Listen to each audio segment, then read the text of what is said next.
Before we finish reading, we're going to review the questions we need to answer. Number 9, Buddhism reached Japan from what country?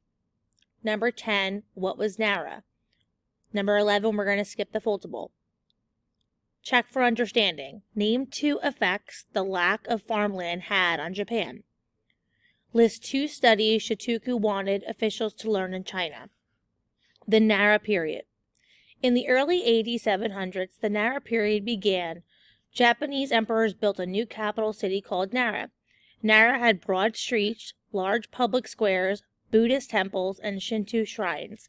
The families in the noble class lived in large Chinese-style homes.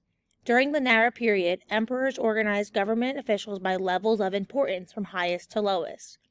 This organization is called a hierarchy. The emperor gave positions to nobles from powerful families in return for their services. Leading government officials received estates or large farms. The emperor's control of the land gave him great power. Buddhist teachings reached Japan from Korea in the AD 500s. Buddhism became powerful in AD 770. A Buddhist monk tried and failed to take power in Japan.